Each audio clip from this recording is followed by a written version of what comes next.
कहते हैं कि मनुष्य का सबसे बड़ा दुश्मन उसका अपना मन है और सबसे बड़ा मित्र भी वही मन है। लेकिन क्या आपने कभी सोचा है मन को समझने, कंट्रोल करने और स्टेबलाइज करने का सबसे पुराना मैनुअल कौन सा है? मॉडर्न साइकोलॉजी आज जिन कॉन्सेप्ट्स को समझ रही है उनका एग्जैक्ट एक्सप्लेनेशन 5000 साल पहले गीता में लिखा जा चुका था। आज हम जानेंगे क्यों गीता सिर्फ एक धार्मिक ग्रंथ नहीं बल्कि माइंड साइकोलॉजी का सबसे बड़ा मैनुअल है।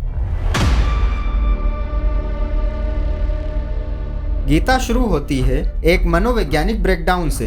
अर्जुन का बॉडी शिवर कर रहा है, हार्ट बीट फास्ट है, कंफ्यूजन है। एग्जैक्टली वही सिम्टम्स आज एंजाइटी, ओवरथिंकिंग और सेल्फ डाउट में देखे जाते हैं। यानी गीता की शुरुआत ही एक ह्यूमन माइंड क्राइसिस से होती है, जो इसे सबसे प्रैक्टिकल साइकोलॉजिकल टेक्स्ट बनाता है।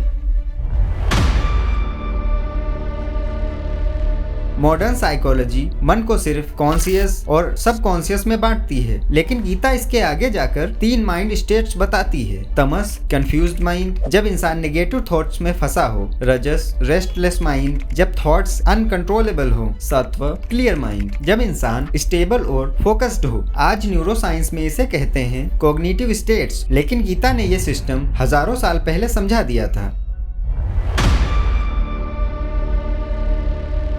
गीता कहती है मन बड़ा चंचल है, लेकिन अभ्यास और वैराग्य से इसे जीता जा सकता है। मॉडर्न साइकोलॉजी भी कहती है repetition rewires the brain, detachment reduces emotional suffering. Neuroscience इस प्रोसेस को कहती है न्यूरोप्लास्टिसिटी, यानी माइंड वही बनता है जिसका अभ्यास करो। गीता में जो बात अभ्यास के रूप में कही गई, आज न्यूरोसाइंटिस्ट उसे ब्रेन रिवायरिंग के रूप में समझा रहे हैं।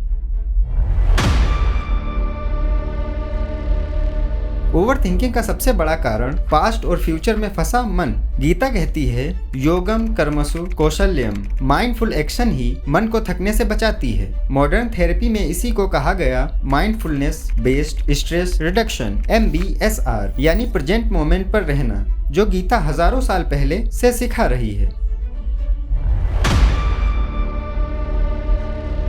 गीता माइंड कंट्रोल का एक सिंपल फार्मूला देती है। राइट नॉलेज ज्ञान, right action Karma, right discipline ध्यान। ये वही 3 पिलर्स हैं जिन पर आज की मॉडर्न साइकोलॉजी आधारित है। Cognitive behaviour, behavioural action, meditation therapy, यानी गीता का एक कंप्लीट माइंड साइकोलॉजी मैनुअल की तरह काम करती है। गीता सिर्फ एक ग्रंथ नहीं, यह ह्यूमन ब्रेन की वायरिंग समझने का सबसे पुराना ब्लूप्रिंट है। आज की साइकोलॉजी, न्यूरोसाइंस और थेरेपी उन्हीं प्रिंसिपल्स को नए नाम देकर दोहरा रही है। अगर आपको इंडियन ट्रेडिशंस की हिडन साइंस और माइंड साइकोलॉजी पसंद है तो इस वीडियो को लाइक करें और ऐसे ही नॉलेज के लिए भारत ट्रेडिशन को सब्सक्राइब करें।